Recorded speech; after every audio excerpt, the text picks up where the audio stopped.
Michael, à l'arrivée des vallées axonaises, donc après un Charlemagne compliqué, te voilà de nouveau à l'arrivée, ça fait plaisir. Ouais, effectivement, ça fait plaisir de finir un rallye. Si on revient un petit peu sur le Charlemagne, c'était quelque chose qui était bien engagé sur le plan sportif là, pour nous. Où on avait pris la deuxième place de la classe d'entrée. C'était quand même pas mal. On était parti sur un bon rythme, un peu le même rythme que la lice. Et puis sur la deuxième boucle, on fait une petite erreur, on ouvre le train arrière. C'est pas grand chose, hein. La preuve, en une semaine à peine, on a réparé et puis nous on est ici. Ben voilà, c'était pas mal sur le plan sportif. Et puis on a un claquement de doigts, ça s'arrête. Donc voilà, Charlemagne fini. Et puis pour les vallées axonaises, là, ce week-end, ce matin, on a reproduit un petit peu la même problématique qu'à la lice il y a quelques mois maintenant. Encore un problème de buée. Pourtant, on a remis la ventilation, les canalisations sous le tableau de bord, mais je sais pas, j'ai l'impression qu'on dégage tellement de chaleur dans l'habitat qu'il n'y a rien à y faire. C'est bizarre. Donc même chose, visibilité quasiment nulle. Et bon, on perd du temps là-dedans. Hein, et après, sur la deuxième boucle, beaucoup mieux. On repart sur le sec, on change les pneus, on est un peu plus en confiance. On s'est bien amusé. Hein, c'était sympa sur la deuxième boucle, là, effectivement. Partenaire à remercier comme d'habitude, qu'on citera derrière la vidéo. Faut pas en oublier. Hein.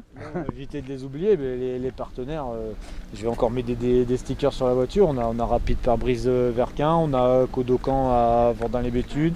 On a Freelor, on a BPS Racing et Drift Shop, on a toujours SH Elec, on a Noroto Béthune, le groupe BRV à Castres, cette fois-ci je ne me trompe pas. Morbec. Non, Morbec, tu vois encore. C'est SH Elec. J'arrête pas moi avec ça.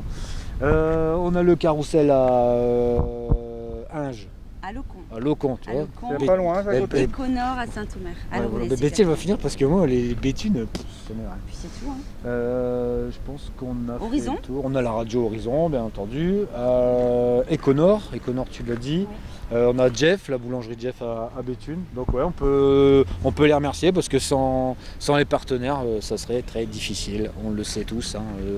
Le budget, c'est le nerf de la guerre. Voilà. Donc un grand merci à tous nos partenaires qui nous permettent d'être encore une fois sur un rallye ce week-end. Voilà. Ton classement ici? Alors classement ici dans la classe, j'ai envie de dire résultat logique et normal, hein, avec ce qu'il y a devant en A8, on les connaît, on n'a pas besoin de les citer. Quatrième, c'est notre place. Et puis un petit peu loin au général, 60. Un petit peu de déception parce qu'on aurait pu faire mieux, mais c'est encore cette histoire de buée qui ne nous permet pas de rouler, sinon c'est une prise de risque. Je te donne un exemple, il y a une allonge de 500 mètres. Au rythme où je vais, j'essaie de décompter dans la tête 500, 400, 300, 200. Je dis bon là je vais commencer à voir 100, je freine, mais je vois pas le virage, je vois rien du tout. Je vois rien. Trop dangereux. Donc il n'y a pas de prise de risque. On est deux dans la voiture, les enfants, on a tout ça. Donc j'ai essayé d'être safe un maximum. Voilà. Le résultat, tu perds du temps, c'est tout. Prochain rallye? Alors prochain rallye, je pense qu'on se sera Béthune. Ça aussi c'est une question de budget. On va essayer de bien checker la voiture et puis on va essayer de préparer un beau Béthunois, puis je pense qu'on finira notre saison là-dessus. D'accord, merci à vous, puis rendez-vous au rallye de Béthune au mois de septembre pour la rentrée des classes. Tout à fait, voilà. Merci Greg. Salut Greg. Allez, salut, à plus.